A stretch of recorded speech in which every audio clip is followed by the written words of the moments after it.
भावांतर मुझे कही आसी सब आर्टिस्ट मान लाइफ रे गोटे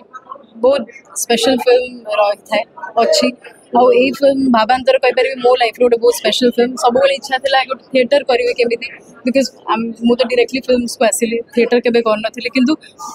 आपण शुणिले खुशी हे कि भावांतर हूँ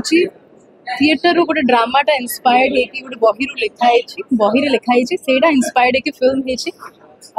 जो थिएटर रे जो प्लेटा होता तार ना था पवित्र पाप आकु अनंत महापात्र सर माने ताकू सुंदर भाव में सजे फिल्म हिसाब से भावांतर गोटे बहिर कथा जदि कहबा गोटे गप पढ़िबारे गोटे अलग अनुभूति थाए गोटे नाटक देखिबारे अलग अनुभूति थाए गोटे शॉर्ट फिल्म देखिबारे अलग अनुभूति थाए गोटे फीचर फिल्म देखिबारे अलग अनुभूति थाए तेणु सबू जेहेतु अलग अलग फोरम हो गला से हिसाब से आम सिनेमार गतिविधि को देखिकी ई नामकरण टी कराई भावांतर किंतु एटा लिटरेचर रू एडाप्ट होती जार ना हूँ पवित्र पाप अजय महापात्र गल्प तेणु पवित्र पापर भावांतर आज्ञा कौन मुख्य विशेषता रही मूवी समस्त की बांधि रखी पार आकृष्ट कर अट्राक्शन दे पारिवारिक कथा एथिरे अछि मौलिक कहानी जितेबाला लिटरेचर हजि हजि जाऊँगी सिनेमा रू से कोटि ना कोटि आमे चेष्टा करूँ जे केते सिनेमा अधिक रू अधिक सिनेमा लिटरेचर रू आसीपर आम पाखे अनेक गुड़ाए मौलिक कहानी अच्छी जोटी ओडियात्व भरी भरी करी अच्छी तो से सबू को आम जो पर्दार रिफ्लेक्ट करवा कोटि ना कोटि आम ओडिया कल्चर आग को जीव आम ओडिया फिल्म देखुवा ऑडियंस माने अधिक भल पाइबे आपण मूवी आश्रम मूवी करथिले 60 एज रो कैरेक्टर पड़थिले तथापि समस्त बांधि पातला बर्तमान ए मूवी रे आपण कोन केमते अछि ए मूवी रे मते बहुत सुंदर अभिज्ञता रहिला अनंत महापात्र संगे काम करी बहुत सारा फिल्म फेस्टिवल को आमे पठौची सिनेमा कोठी कोन अवार्ड काहा को मिलियो मु जानेनी किंतु ए सिनेमा तांको सहित अनंत महापात्र सहित करिवार सौभाग्य सेटा मो पय सबटु बड़ अवार्ड थिला एथिरे 60 एज रो कैरेक्टर को भी पोर्ट्रे करिवार मो पाखरे सुजोग थिला मु मोर 200% देछि समरेश दादा बहुत हेल्प करचंते मेकअप रे बहुत ही पुराना माने मेकअप आर्टिस्ट से माने बहुत ही सीनियर मेकअप आर्टिस्ट तो ओवरऑल बहुत बढ़िया एक्सपीरियंस थिला 20-25 एज रो हैंडसम हम आपण एज कैरेक्टर करचंदी कोना कोटी पिल्लो को माने चुची थाते ना एमती कैरेक्टर करबिनी मोटे हैंडसम फंकर कैरेक्टर करबी आपण केबे ताकने माने किछि प्रतिवाद करनाथि मु चूजी आ मु जो जेते बेले चरित्र मानकर कहानी रे चैलेंजेस थाए सेही सब कहानी करिया पय चूजी कोन बेसी चैलेंजिंग थला गोटे चैलेंज थिला 60 एज रो कैरेक्टर पोर्ट्रे करबा भावांतर रे आ गोटे चैलेंज थिला जे अनंत महापात्र एते अभिज्ञता क्यारी करथुवा जने मनीष जने गुरु तांको पाखरे तांकर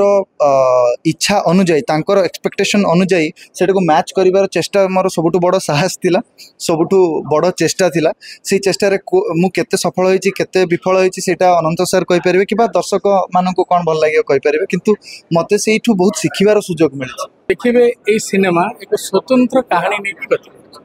आपन ए कहानी रे देखिए आप त्याग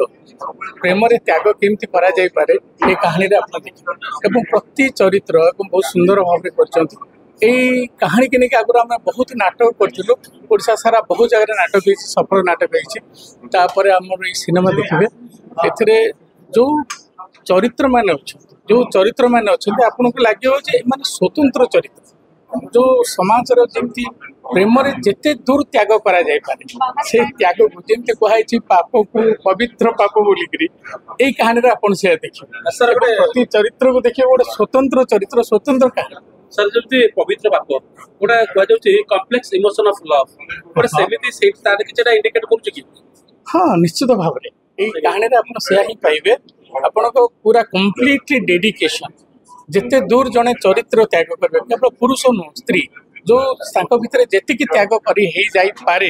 जी गोटे पाठक बा जड़े दर्शक भावे जे एते जाए करे सेते जाए त्याग कर परस्पर चरित्र एवं आपण मान कह चाहिए यही जो त्याग केवल ओडिया संस्कार संस्कृति थिबा भल परिवार मनीष माने चिंता करि पार एटा आपण भाबिबन जे गोटे कोनोसी अलगा आडप्शन हेछि कोनोसी गोटे भाषा किबा ये समस्त के डिलेमा भीतर रहि जाइछन डिलेमा भीतर एही माय रहिछन सब बेले झियो माने साधारणतः धोखा दियंती किंतु आपण एमिति कले पु गोटे सैक्रिफाइस करछि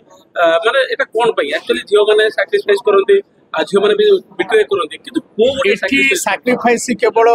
ହିରୋର ନୁହେଁ, ହିରୋଇନ୍ର ତାଠୁ 100 ଗୁଣା ଅଧିକ ସାକ୍ରିଫାଇସ୍ ଆଜ୍ଞା ଆଉ ତା ସାକ୍ରିଫାଇସ୍ ଦେଖନ୍ତୁ ଏବଂ ଆପଣ ଦେଖି ସାରିଲା ପରେ ନିଶ୍ଚିତ କହିବେ ଏଇ ହିଁ ଗୋଟେ ଓଡ଼ିଆ ଝିଅ। କଣ ଶିକ୍ଷଣ ଦେଖିବାକୁ ମିଳିବ ଗୋଟେ ଶିକ୍ଷା ମିଳିବ ଯେ ଯୋଉ ଆପଣ ଦେଖିଥିବେ ବାହାଘର ପରେ ଆପଣ ଦେଖିବେ ସ୍ୱାମୀ ସ୍ତ୍ରୀ ମାଡ଼ଗୋଳ ହୁଅନ୍ତି ଭାଙ୍ଗି ଯାଆନ୍ତି କାହିଁକି ନା ତାଙ୍କ ଭିତରେ ତ୍ୟାଗ ଭଲ ପାଇବା ନଥାଏ। ତେଣୁ ଭଲ ପାଇବା ଏବଂ ତ୍ୟାଗ ଯଦି ରହିବ ଆପଣ କୌଣସି ପରିବାର ନାହିଁ ଯେ ଭାଙ୍ଗିବାର ଚାନ୍ସ। ଅନ୍ୟ ଭାବ ଭାବାନ୍ତର ଆଜ୍ଞା ଆକ୍ଚୁଆଲି ଜଣଙ୍କର ଅନ୍ୟ ଭାବନା ତାଙ୍କ ଭାବନାଟାରେ କେତେ ପବିତ୍ରତା ଅଛି ସେଇଥିପାଇଁ ସେ ତାଙ୍କ ପ୍ରେମରେ କେତେ ପବିତ୍ରତା ସେଇଥିପାଇଁ ସେ ମୋ ପ୍ରେମ ବା ପବିତ୍ର ଏଇଟା କୁହାଯାଇଛି ଏବଂ ପ୍ରକୃତ ତ୍ୟାଗର କାହାଣୀ ଗୋଟେ ଏତେ ବଡ଼ ତ୍ୟାଗ ଜଣେ କରିପାରେ ଜଣେ ବିବାହିତ ପୁରୁଷ ଡୋଣ୍ଟ ଟଚ୍ ମି ସେ କହିଲା ପରେ ପ୍ରକୃତରେ ସେ ଆଉ ଟଚ୍ କରିନି ଏବଂ ଯେଉଁ ପର୍ଯ୍ୟନ୍ତ ମିଲନ ନ ମିଳିଛି ତା ପ୍ରେମ ଖୋଜିକି ସେ ନ ପାଇଛନ୍ତି ସେ ପର୍ଯ୍ୟନ୍ତ ସେ ପ୍ରତିଜ୍ଞା କରିଛନ୍ତି ଯେ ତମେ ମୋର ମାନେ ଅଭିନୟ କରିବ ତମେ ମୋ ସ୍ତ୍ରୀର ଅଭିନୟ ଆକ୍ଚୁଆଲି ଅତି ଉଚ୍ଚକୋଟୀର କାହାଣୀ ନିର୍ଦ୍ଦେଶନା ସବୁ ପ୍ରକାର ଜିନିଷକୁ ଓଡ଼ିଆ ଚଳଚ୍ଚିତ୍ରରେ ଦେଖିବେ ଆମର ଅନନ୍ତପ୍ରସାଦ ତ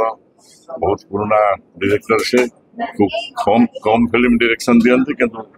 ବହୁତ ବଢ଼ିଆ ହେଇଛି। ସାର୍ ବହୁତ ସାରା ସିନେମାରେ ଆପଣ କାମ କରୁଛନ୍ତି ଏ ଫିଲ୍ମର ବିଶେଷତ୍ୱ କ'ଣ ରହିବ ୟୁନିକନେସ୍ କ'ଣ ରହିବ ଯାହାକି ସମସ୍ତଙ୍କୁ ଗୋଟେ ବାନ୍ଧି ରଖିପାରିବ? ବାନ୍ଧିକି ତ ରଖିବ ନିଶ୍ଚୟ କାରଣ କାହାଣୀଟା ଗୋଟେ ନୂଆ ପ୍ରକାର କାହାଣୀ ଆଜ୍ଞା ଯୋଉଥିରେ ବି ସସ୍ପେନ୍ସ ରହୁଛି ଆଜ୍ଞା ଲାଷ୍ଟକୁ ସେଟା ଆମେ ଡିସକ୍ଲୋଜ ହଉଛି ସବୁ ତେଣୁ କାହାଣୀଟି ନିଶ୍ଚିତ ଭାବରେ ଲୋକଙ୍କୁ ବାନ୍ଧିକି ରଖିବ ତାପରେ ବେଶୀ ଲମ୍ବା ଫିଲ୍ମ ନୁହଁ 1.5 ଘଣ୍ଟା ଭିତର ଫିଲ୍ମଟା ହବ ପ୍ରାୟ ମୋର ଯାହା ମନେ ପଡୁଛି ତେଣୁ ଏଇଟା ଲୋକଙ୍କୁ ଆଟ୍ରାକ୍ଟ କରିବ ବିଶ୍ୱାସ ଅଛି। ଗୋଟେ ପୁଅ ଏଠି ସାକ୍ରିଫାଇସ୍ କରୁଛି ସାର୍ ନିଶ୍ଚିତ ସାର୍ କ'ଣ ଏମିତି କାରଣ ଘଟିଲା କି ସାକ୍ରିଫାଇସ୍ କରୁଛି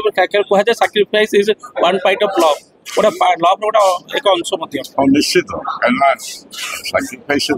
ସେଇଥିପାଇଁ କରିଛି ସେଇ ସାକ୍ରିଫାଇସ୍ଟା ଭିତରେ ତାର ଲଭ୍ ଅଛି ତାର ସ୍ତ୍ରୀକି ସେ ଭଲ ପାଏ ବୋଲି ସେ ବି ସାକ୍ରିଫାଇସ୍ କରୁଛି ମାନେ ତା ସ୍ତ୍ରୀର ଭଲ ପାଇଁ ମାନେ ସ୍ତ୍ରୀ ତାର ପୁରୁଣା ପ୍ରେମିକ ତା ସଙ୍ଗେ ତାର ସମ୍ପର୍କ ସେଇଟାକୁ ସେ ବି ମାନେ ଆଦର୍ଶ ବୋଲି ଭାବୁଛି ଏବଂ ଯେହେତୁ ଖୋଲିକିରି ସେ ତାର ପ୍ରେମିକ ନାଁ ମିଲନ ବୋଲି କହିଛି ସେ ତେଣୁ ସେଇଟା ତାକୁ ଗୁରୁତ୍ୱ ଦେଇଛି ସ୍ୱାମୀ ଏବଂ ତ୍ୟାଗ ସାର୍ ଆପଣ ମାଇଥୋଲୋଜିକାଲ ସିନେମାରୁ ଆରମ୍ଭ କରି ବର୍ତ୍ତମାନ ପାରିବାରିକ ସିନେମା କଲେଣି କ'ଣ ସାର୍ ଉତ୍ଥାନ ପତନ ଆପଣ ଦେଖିଛନ୍ତି ଏବଂ କେମିତି ଆପଣ କହିବେ ପତନ ହଉଛି ପୁରୁଣା ଫିଲ୍ମ ଭଲ ହଉଥିଲା ଆଜ୍ଞା ହଲରେ ମାସ ଚାଲୁଥିଲା କି 15 ଦିନ 20 ଦିନ ଚାଲୁଥିଲା ଏବେ 2-3 ଦିନ 4 ଦିନର ଅଧିକା ଚାଲୁନି କିନ୍ତୁ ଏବେ ଯେହେତୁ ଅଲଗା ପ୍ରକାର କାହାଣୀକି ନେଇକି ନୂଆ ବାର୍ତ୍ତା ଦିଆହଉଛି ଯେମିତି ଆମର ଦମନ ହେଲା କି ଆଶ୍ରମ ହେଲା ଆହୁରି ଅନେକ ଫିଲ୍ମ ବି ସିନ୍ଦୁରା ଆଉ ଗୋଟେ ଫିଲ୍ମ ହେଇଥିଲା ହଁ କର୍ମ ଆଉ ଗୋଟେ ହେଇଥିଲା ଆମର ଶଙ୍କର ତ୍ରିପାଠୀଙ୍କ ଲେଖାଟା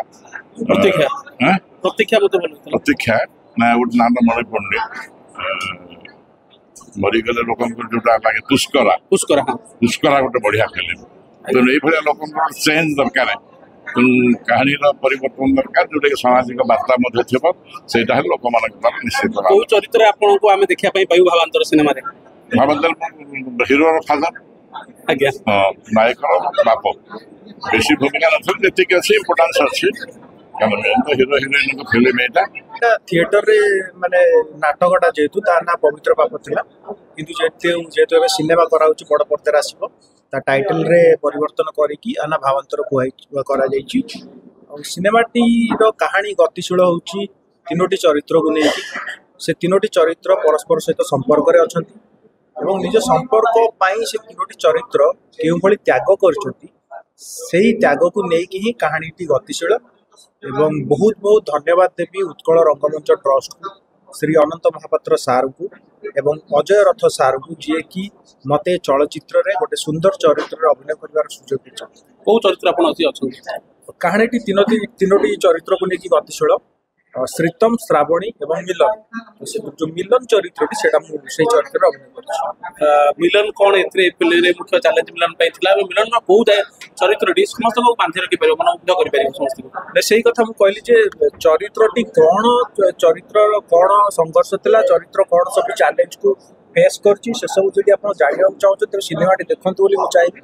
मु कहली जे तीनोटी मुख्य चरित्र से माने परस्पर प्रति जो त्याग करछन ताकु नेकी कहानी तो आप सिनेमा देखले जानिबे जे को चरित्रटी पाई किभଳି त्याग करछि। ଆଜ୍ଞା କ'ଣ ବିଶେଷତ୍ୱ ରହିବ ଫିଲ୍ମର ମୁଖ୍ୟ ବିଶେଷତ୍ୱ କ'ଣ ଯୋଉଟା କି ସମସ୍ତେ ଆକୃଷ୍ଟ କରିବ ମୁଖ୍ୟ ଯେକୌଣସି ସିନେମା ହଉ ତାର କାହାଣୀଟା ହିଁ ହେଉଛି ତାର ସବୁଠୁ ବଡ଼ ପାର୍ଟ